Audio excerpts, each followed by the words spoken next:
Oi pessoal, tudo bem? Vamos conversar?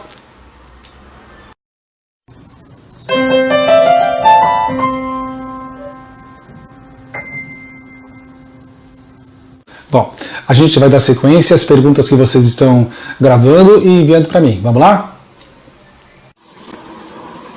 Olá, Mr. Lopes. Eu queria saber, quando tem textos com palavras que eu não conheço, quais técnicas que eu posso usar? Muito obrigado. Oi Pedro, tudo bem? Olha, a sua pergunta é bem interessante e bem importante também, porque com certeza muitas pessoas têm essa mesma dúvida. A gente sempre vai se deparar com textos cheios de palavras que a gente não conhece. Mas eu trouxe um exemplo para mostrar que ler um texto em inglês pode não ser assim tão difícil quanto parece. Vamos ver? Pedro, dando uma lida rápida no texto, será que é possível saber do que ele fala? Eu vou dar 3 opções: política, música, problemas ambientais. 10 segundos. Vamos ver?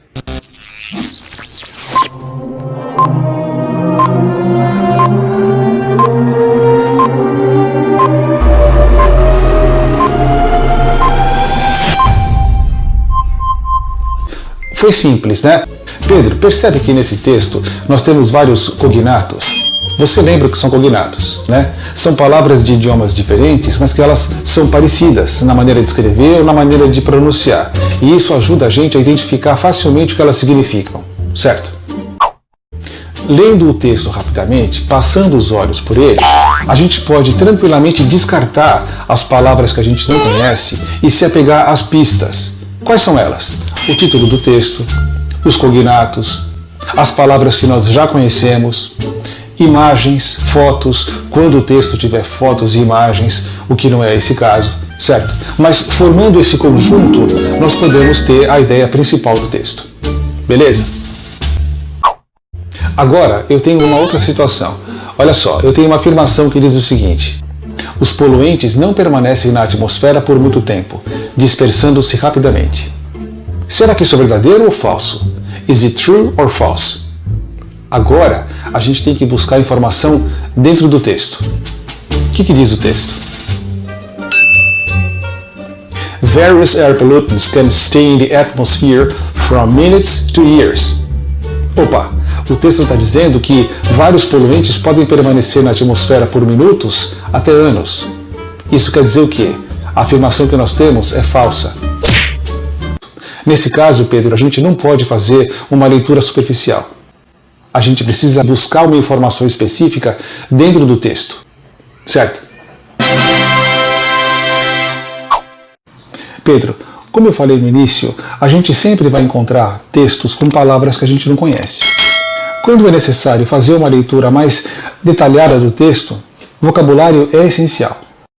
E não é uma questão de decorar, né? Mesmo porque a mesma palavra pode ter vários significados de acordo com o contexto. Aí, Pedro, a gente está falando não apenas de leitura, mas também de interpretação. Como você viu, é possível captar a ideia central de um texto, descartando as palavras que a gente não conhece e formando a ideia do conjunto.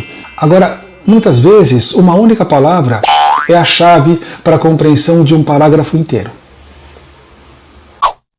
Agora vem a grande questão: o que fazer? Né? A única maneira que eu vejo de aprender um idioma estrangeiro, de estudar, de aprender vocabulário, é praticando. Praticar, praticar, praticar. Ler é essencial. Começa a ler textos mais simples. Escrever também é importante. Não apenas para lembrar o significado da palavra, mas também para poder aprender a ortografia, a maneira correta de grafar a palavra. Eu, por exemplo, gosto de desenhar. Existem várias técnicas possíveis. O importante, Pedro, é a gente escolher uma ou várias com as quais a gente se identifica e praticar. Praticar muito.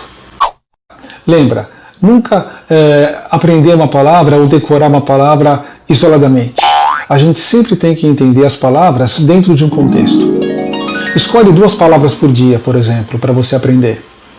Pratica aquelas palavras. Utilize em vários contextos. E aos poucos você vai ampliando o vocabulário, vai ampliando o repertório. Certo?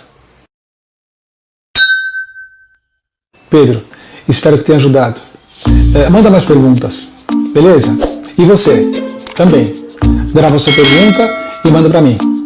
Estou esperando. Tchau.